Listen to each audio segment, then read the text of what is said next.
we focused for a long time on leadership as the title, even though we all know that it shouldn't be. The very ideal of heart leadership is really about connection.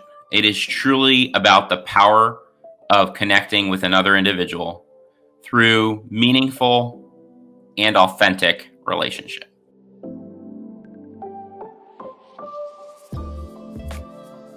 Geoffrey Roche is the son of a nurse, an expert in the future of work and education, an advocate for diversity, equity, inclusion, and belonging, and a champion for transforming health equity. He is the co-host of the Holistic Leadership podcast, all about the future of work and education in healthcare.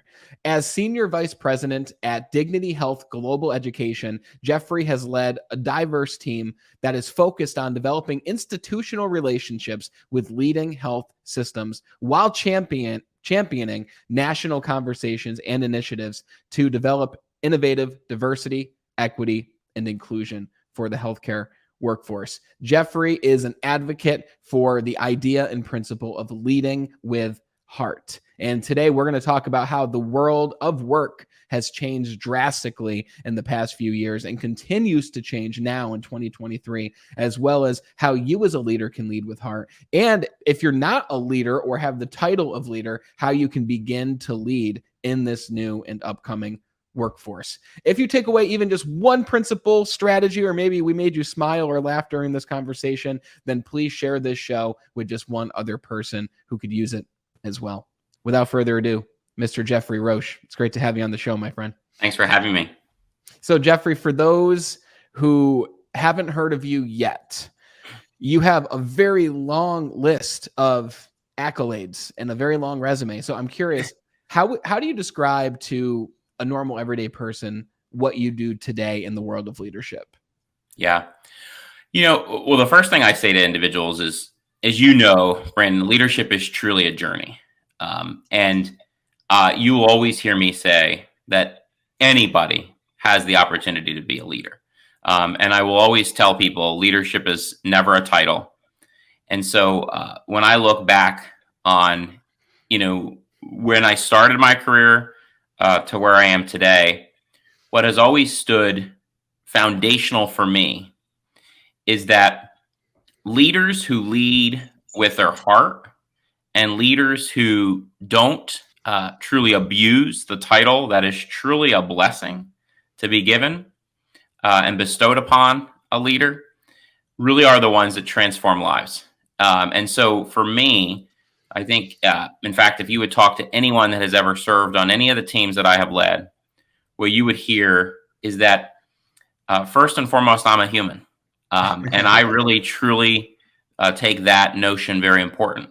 Mm-hmm. The most important thing I can do is to demonstrate human-centered qualities through leadership each and every day. That's great. It's a problem when we have to explain that we're a human, right? But it's very necessary at the same time because we come from a not so distant past where people were, and sometimes even in today's world, are seen as a number and they're seen as a cog in the system. And we as leaders, we have the choice, especially those who haven't seen leadership growing up in their family dynamic or who haven't had a great leader at their job. And then they move into a company and now they're bestowed with the title of leader.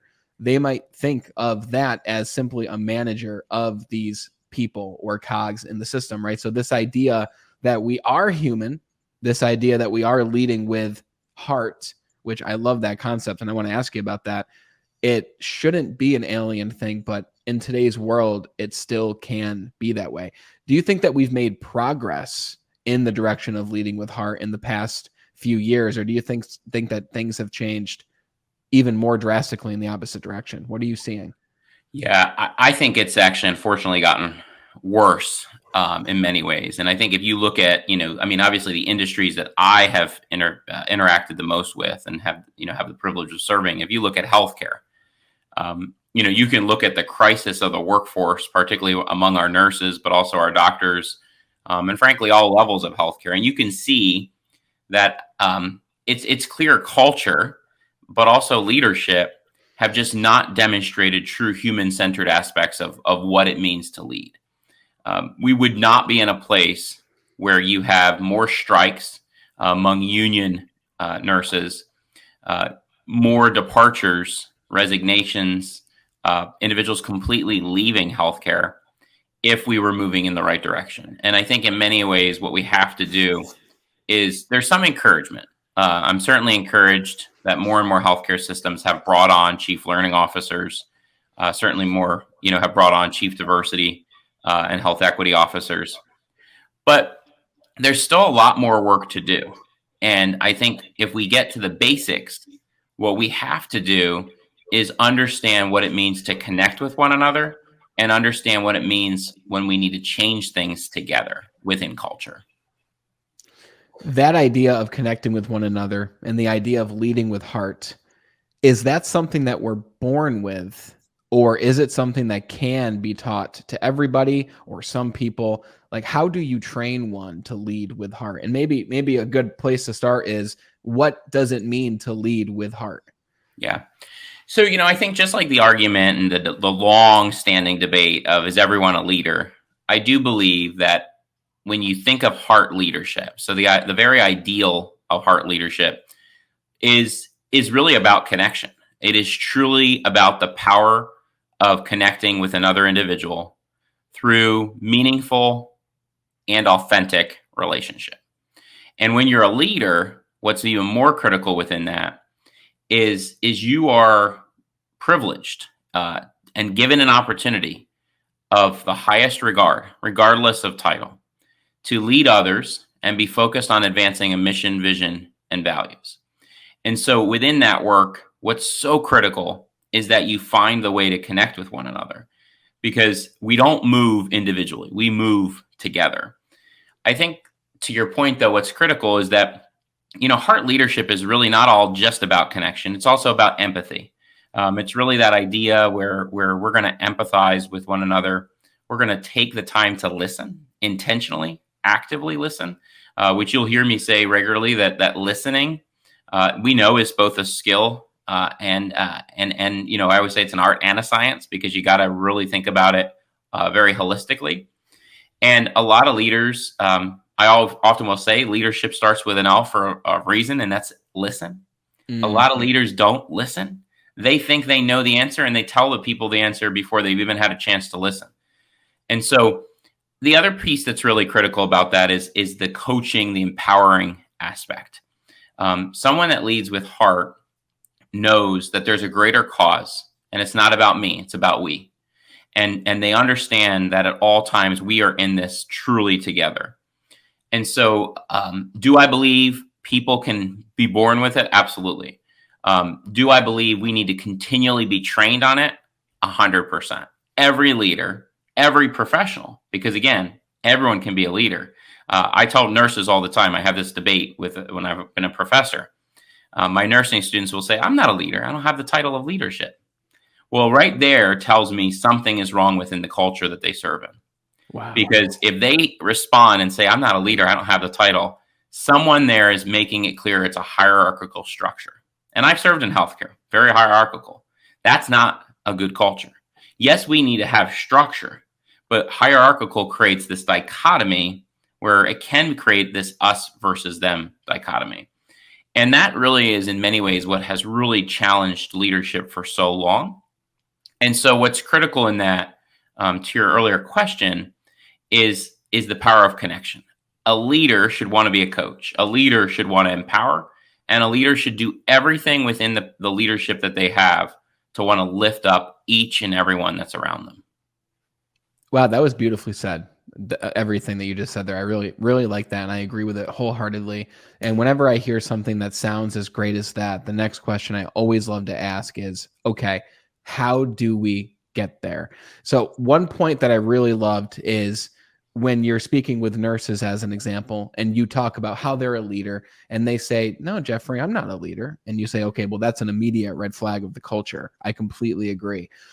Would you then say that as soon as someone is brought on as a hire, that person, in order to be the most efficient And really, in order to make the biggest difference, that person should, in a way, assume and feel as though they are a leader in that organization, even without the title. Is that what you're saying? Absolutely. And I'll tell you exactly why, because with leadership comes ownership. So it's exactly how I was onboarded early in my career into healthcare from my leaders, from my executive leadership team.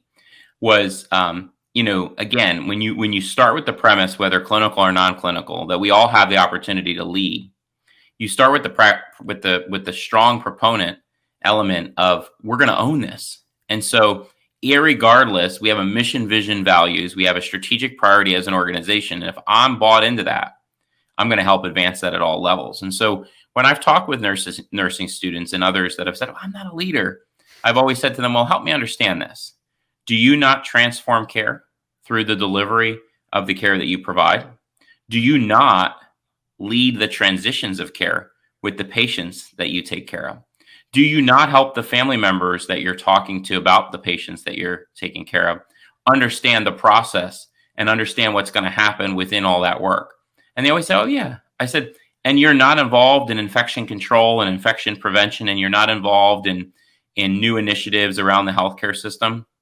And they look at you and they say, oh, no, I am. And I said, well, guess what? You're leading. And what's interesting about it is when you go to curriculum in a lot of our nursing education, even medical education, and other industries as well, I think in many ways we have we focused for a long time on leadership as the title, even though we all know that it shouldn't be. It is still, or at least most of us know. Some still obviously think that it is truly all about the title. Some still really prescribe to that. And so what I've said to even the academics in the world is we've got to really change that culture. We've got to really help everyone understand that it is truly about how they contribute that truly can be leadership. And I'll give you an example.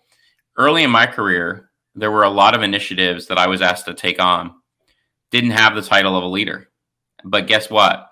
It was through those initiatives that earned me the opportunity to have that promotion and have that title. But what didn't change for me once that happened was who I was and the work that I was doing.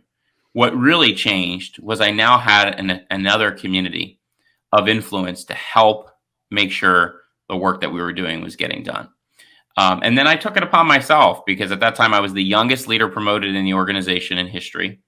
And I saw that as not only a blessing, but also an honor, but also a challenge. Because I had to I had to really gain support from others who were doubting me. But what I learned through that was I also had to be the leader that would be viewed differently.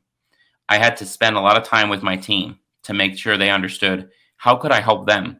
And that's where I learned early on that leadership is truly a blessing and a gift. And if you leverage what we all know leadership can do, you really can change lives, both professionally and personally. Yeah. Yeah. I had a manager, speaking of what you mentioned about listening before, I had a manager in the past who said to me when I asked them, what do I need to do in order to become a leader?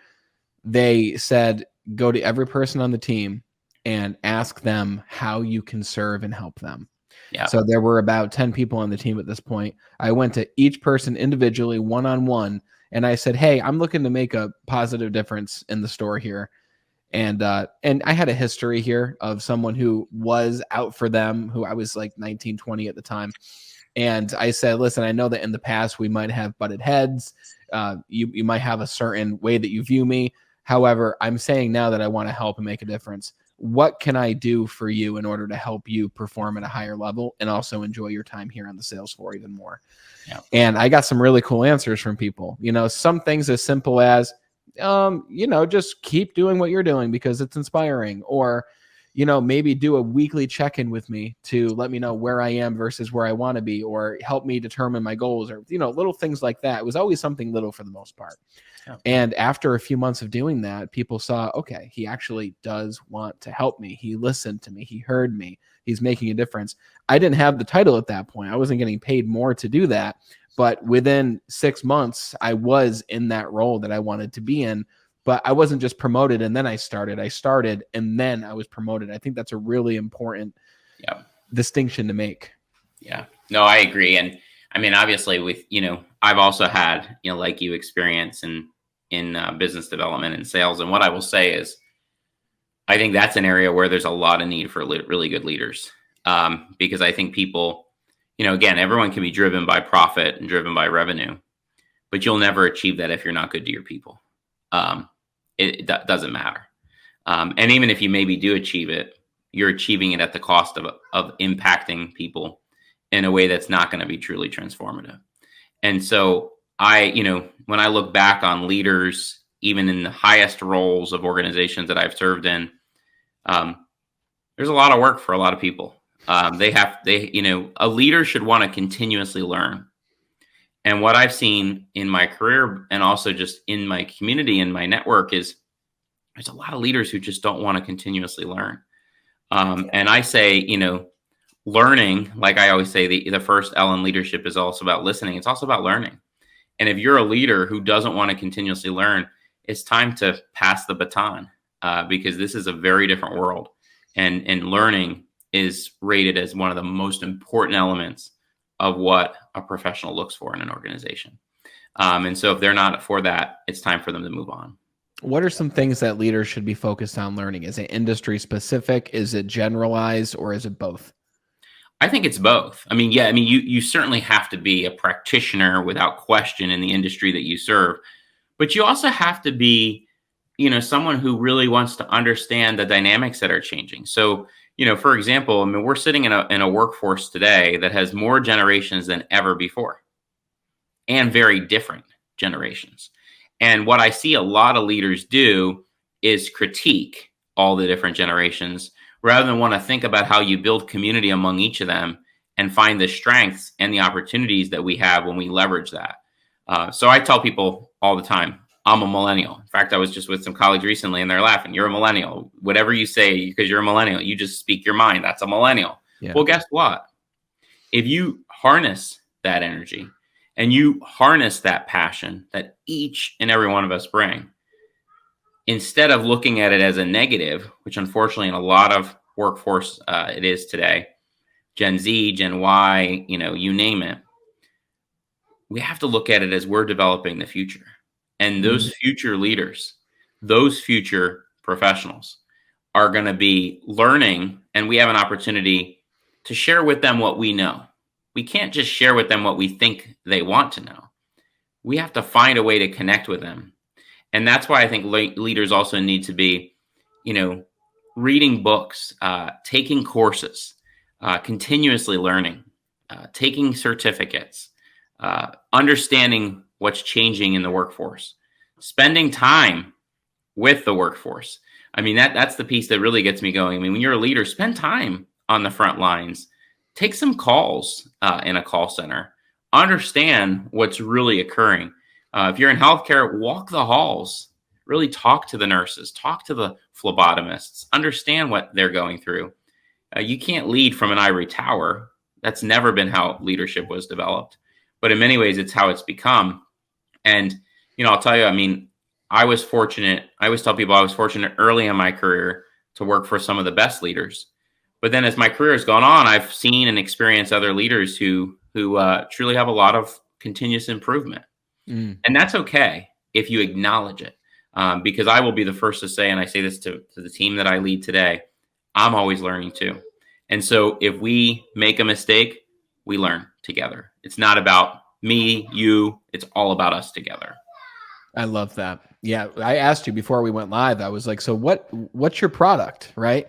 And what I really appreciated about that is it's very clear to me that you are doing this and speaking on podcasts and speaking at events and training teams because you truly want to see a difference made in this system. And I think that that's very different than the leadership expert who comes on, who are also great people, also great at what they do, who have courses and books, and they've got all these different things that they're selling. But you're very different in the fact that you just want to see a difference made in this leadership realm. How long do you think if we begin to really focus on these principles of listening and communication and really connecting with each other and really putting these principles into action individually on a daily basis, how long do you think it will take in order for us to see a tangible difference in the leadership landscape of today? Yeah, I mean, that's $1 million question, right? Because obviously, depending on the size of the organization, that can also be very, very dynamic. I think what's important, though, in your question is recognizing that leadership is a journey. So is this work as well. And I think if we look at what we've seen organizationally happen in the workforce, even around issues like diversity, equity, inclusion, and belonging, we are not, as a country, we're exactly where we should be. But I'm certainly encouraged at the level where we've seen some of the largest organizations in the country and frankly in the world take a stand, make it a priority, and really ensure that it's integrated and ingrained into all aspects of the organization. And I think, like I said earlier, I'm definitely encouraged that we're seeing more and more organizations understand that if we're going to move the needle with culture and if we're going to move the needle with leadership, you've got to have a C-suite level type of position that's going to hold all of the rest of those peers accountable, like a chief learning officer. That's encouraging. We're seeing more and more of that at large organizations. The other aspect to this that I think is critical is those future generations are preparing to be the leaders. And I'm encouraged because we see a very different way of leading, much more inclusive leadership than probably what we've been used to. I think, as you know, in many ways, we've been more used to a command and control leadership type of culture for a very long time. We've seen some of that change. We've seen servant leadership. We've seen, crucial conversations. We've seen Jim Collins' good to great. I mean, we've seen a lot of different aspects of how you can train on leadership. But what I think is most critical is everything does take time. All depends on the organization. But what's critical is that we all be in. If we all take steps in our personal and professional lives and we hold ourselves accountable, and you got to have others that are going to hold us accountable. So the first thing I tell other leaders is you got to have a personal board of advisors or personal board of directors.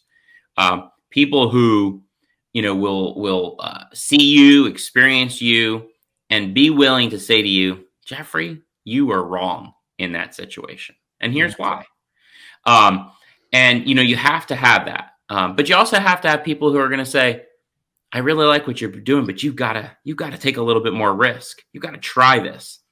And so, it's so critical to have that. And I always tell people I would not be anywhere where I am today without, those individuals that continuously support, but also challenge. And when we have leaders like that, it truly makes all the difference. Because for me, that was my first CEO in my healthcare system. She truly was so meaningfully interested in advancing me, helping me. But at the same time, she would hold me accountable. She would challenge me. She would say to me, that's not good enough. I know you can do better. Don't let me see that happen again. And but it was always done with love. It was never done in a way that would make you seem like, oh my gosh, who is this leader? It was truly done with, if you do this, I know you can achieve it. I know you can. And that culture makes you thrive. It makes you never want to give up. And it truly makes you want to really impart that to others. And so for me, it became very contagious to share that on with others, still to this day. Absolutely. That is so important. The fact that she built you up while at the same time pushed you to do some things in a different way. It wasn't all rah-rah. It wasn't all celebratory. It was also at the same time, hey, Geoffrey, you did this great. Next time, what if you did it this way? What result do you think you'd get that time, right? And maybe there was some harsher words at some points, right? And sometimes that's necessary depending on the person. But both of those fronts are equally very important.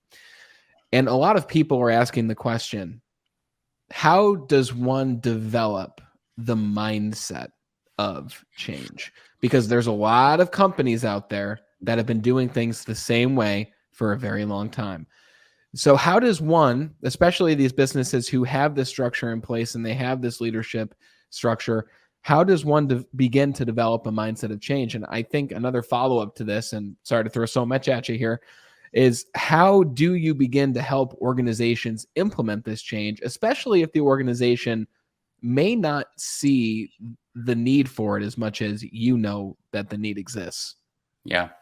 So let me take the second one first to make sure that hopefully I remember both. But to the second one first, what's really critical in that process is always to say to the organization, have you asked those that you serve? And that includes employees and, customers, consumers. And oftentimes what I have found is if that's not happening, when it does happen, the change can happen much more quickly because they're hearing directly from those that they impact. And so I'll give you an example. In my healthcare system, we were dealing with challenges back in the day around some issues with patient experience and even at times patient safety. And, I worked with our COO at the time. We were looking around the country. This was early, in the earlier, in kind of the late 2013, 2014, 2015. Not as many organizations were starting to have yet patient family advisory councils. And, but yet I knew, some did. And so I, researched, put together a framework with our senior leadership, implemented it. And I can remember we had leaders who came to that. The idea was to bring interdisciplinary leadership and bring patients and community members who received care at the healthcare system, who would share their feedback, their challenges, their struggles with care provided at our system. And the first order of business from our CEO to all of us in attendance was, we're there to listen. In fact, no one talked. And for some of them, that was really hard. And she said, we are here to listen to them. And at times they were sharing very interesting experiences that you would never want to hear, and very direct experiences with some of the people that were actually in the room. But what happened was a whole lot of change management happened because that input was from patients. That input was from consumers. And that input became solutions because as quick as we, left those meetings, as quick as we were working on implementation plans to address it. Some of that was people. Some of that was process, but it was really critical. To your first part of the question, though, what I think is really, really critical is always understanding where an organization is at within really a change management framework, because culture is important in this too. And some organizations move too quickly with regard to change. Some organizations make decisions from the top that may be necessary at times to move something, but may lose people in the process that then negates the entire aspect that you were hoping to achieve in the first place. And so what's really critical, in particularly what I have found, both in large and even smaller organizations, is if we're going to be looking at a change, let's engage everyone. Find a way to get their input. Find a way to hear from them so that at the end of the day, they can feel like they were not only part of the discussion, but also part of the solution. And I think often in leadership, we feel we have to make the decision. Well, that's true. I mean, the buck does stop with leadership.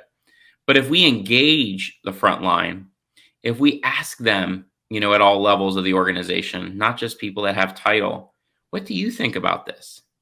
We will see significant change mindset in a very, very different way. The final thing I would just say is you have to communicate, and it can't be, done in more passive ways. It really has to be done very actively.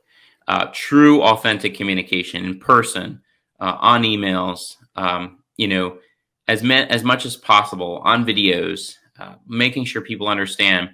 And making sure people understand how it contributes to the mission, vision, values of the organization. How does it contribute to the organizational goals? How can you be a champion in the process? And using very inclusive language, because ultimately, it's also sometimes how you communicate on change that can make someone feel like they're part of it. If they feel part of it, they're going to do something with it. Absolutely. I like how you do bring up the fact that sometimes changing too quickly can be a bad thing. It makes me think about some other leaders that I've observed in the past who get the title of leadership and they come in and they immediately start to change everything. And people are freaking out and people are like, oh man, I wish he wasn't promoted. He's changing everything that makes me comfortable. And, I know that there's different leadership styles, and sometimes a complete uprising of that way might be the best thing for that. But of course, it depends on the team, the organization, the different stage that they're in. But I've worked with an organization who does things in a very similar way that you just described. And yearly, so it's an organization with about 400 sales representatives, including all the leaders and all that. And they yearly send out a survey to their team to ask them some very direct questions, like, what are your thoughts on your direct leader? How do you feel coming to work on a daily basis? Do you envision yourself still working with this company in the next 5 years, 10 years? Like, a bunch of really deep and great questions. And they share the results of that survey with the team. And then they do what's called a rep ambassador meeting, where they take a quarter of the year and each of the individual retail stores nominates one person in the store to be the rep ambassador. And one year I had the honor of actually going and doing this. It was last year. And everyone in the store goes to the ambassador and says, I want to see this changed. I would like to see this changed. It'd be cool if they did something about this. So we bring all of our ideas to this rep ambassador meeting, and the leaders in front of the room, their only goal and their only objective is they will listen to what we have to say. They will take any solutions that we might have created beforehand. But they said, we will not shoot down any of these ideas, but we will not agree to any of these ideas today. We're just listening and putting the ideas on paper, and they make a spreadsheet of them. And they have this self-accountability system where they don't just listen to it, put it on the list, and then it drops off. Like, they communicate on every step of the way why something can't happen, whether they're going to put something into motion. And we've seen a lot of cool things from this, ranging from, believe it or not, one of the funniest things was ranging from the type of toilet paper that we use in the bathrooms, which is really funny, to putting comfier chairs in the stores for the reps to sit in rather than sitting on a piece of like metal, which is terrible for your back, to really important things like the time that stores close and what holidays we close on, and really things that just attribute to an overall better culture and a greater culture for a team who feels that they're actually valued and are being listened to. So I love your idea of ask the people what they want, ask them how they feel, get a group of them to come together, get the group who will be the most honest. Like, the rep ambassadors are always the people who are outspoken. They're always the people like us as the millennials. I'm a millennial too, and we'll speak our mind. So get that group of people together as the leader and say, just throw it at me. I want to hear everything. My ego is down. My guard is down. I'm going to take it all in, and I'm not going to shoot anything down right now. Yeah. Yeah. No, it's exactly what you want to do, particularly around change. Totally. So I know that you are heading for some really exciting things with your newest podcast that will be launching at some point in the near future, which is really cool. And for those listening, the name of Geoffrey's podcast and the podcast, he's going to have a co-host as well, is Holistic Leadership, the Future of Work and Education in Healthcare. So tell me, about how this came to be, how it came that you're going to have a co-host for this show. Give us the story. Yeah. So obviously, I've been a guest on many different podcasts and never thought I would get into hosting or co-hosting a podcast. I've been hosting for the past year as part of the EdUp network, a podcast called EdUp Health Up, which has been very much focused on engaging healthcare, higher ed, and workforce leaders in the conversation around workforce and healthcare, which, as we know, is truly at a crisis tipping point within the United States. And so a lot of our conversations have been entirely focused on that. So through my ecosystem work, I've gotten to know the folks at MarketScale, and MarketScale had asked if I would consider being a contributor, particularly in the healthcare space, and really think about potentially a podcast. And immediately was like, well, here we go again. There's a lot involved when you host a podcast. Technology certainly is not my thing. First to admit it. That's why I always say that's why there's a CIO and an IT team in every organization I work at or serve in, because I'm kind of like the person they serve the most, because IT is just not my thing. Mm-hmm. But so as part of that, I immediately started to think, well, look, this conversation is really, really important, and who could join me, but also bring the technological know-how in some ways as well. And so I immediately thought of my good friend Dr. Travis Hearn, because Travis, not only do we share a lot of the same values and philosophies of leadership, but we also bring a very different, not only skill set, but expertise to it. Obviously, Travis is a Marine, very decorated, veteran that has served so honorably and faithfully our country at the highest security clearances for many years. Went in and now works obviously in the private side of information technology, but he's always had a heart for leadership, and in fact has done corporate training around leadership, and is a well regarded public speaker and numerous audiences around leadership. And we met last spring at a Future of Work and Learning conference, and just have developed a phenomenal friendship.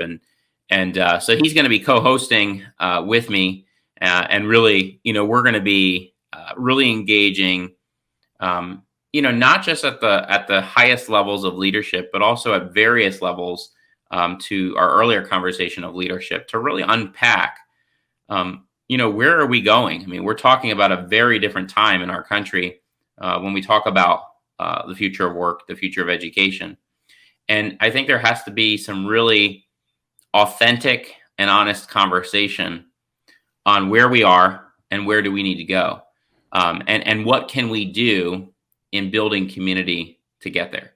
And so Travis felt very strongly in the idea of holistic leadership, because we both believe you have to lead from the heart, but we also believe that you have to lead with this idea that how we speak to one another, how we communicate with one another, how we lead one another truly can be a make it or break it moment for those that we serve.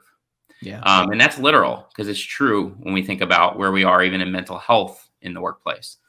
And so, we're going to be very honest about those conversations, and look forward to not just robust ones, but ones very focused on hearing of solutions. And to your earlier point, how do we work with individuals through conversation to hopefully be open to thinking about that it's very possible in many ways that we could be coaching one another while we're having that dialogue, because we don't know what's on their heart and they don't always know what's on our heart. But what we do know is that if we come together and connect with our hearts, there's so much more that we can accomplish.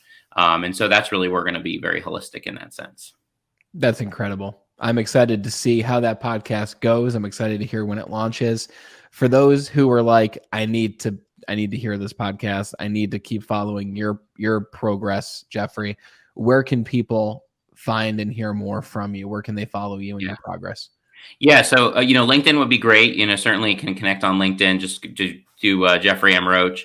When we officially launch, the first episode and really the series, certainly it will be there. And you could also follow Travis on his LinkedIn as well, Dr. Travis Hearn. He will be, obviously, both of us will be sharing it on our LinkedIns. And there'll be other ways to connect, as the podcast releases and such. And always encourage individuals to share, their input, their challenges, and always happy to talk through how we can help one another. That's great. Very cool. Everyone listening, links are in the description to Geoffrey's LinkedIn profile. I'll include Dr. Travis Hearns down there as well. It sounds like we need to get him on the show too, just to talk about his story. That'd be really cool. Maybe you could help us set that up. That'd be a cool conversation. And so Geoffrey, thank you for this very in-depth conversation that was very practical. It was very high level at some points, but it was also very to the point where someone listening who is a leader or who is going into the position of leadership will be able to say, okay, cool, I'm going to take that specific strategy and I'm going to use that in order to really help to positively transform the culture. So thanks for laying it all on the line and giving us something to work towards, my friend. You're so welcome. And thank you for all that you do as well. Thank you. This was a really fun conversation that is so important as the world of work continues to change moving into 2023 and into future years. You heard it from Geoffrey Roche himself that we don't know how long it can take for us to transform this cultural landscape of work from this old mindset of the industrial era to now the knowledge era that we're in. And you heard it from Geoffrey, really, the only thing stopping you is your capacity and ability to continue to learn and grow and cultivate these skills of communication and empathy and listening to people and really connecting with the human beings that you're leading, whether or not you actually have the title of leader. So if you're looking for that next big jump in your career, maybe ask yourself the question, how can I better lead now the people around me, as well as myself, to help them achieve their goals? Because when you help other people achieve their goals, you achieve your goals as a result. The links are in the description to go connect with Geoffrey Roche on LinkedIn, and stay tuned because I'll include the link to their podcast once it launches also. I hope that you got a ton out of this conversation. If you did, then please share this show with just one other person who could use it as well. You're the reason the broadcast has grown the way that it has over the last 2 years, and thank you for being the best part of the Be Better team. Until we talk again next time, continue to be better.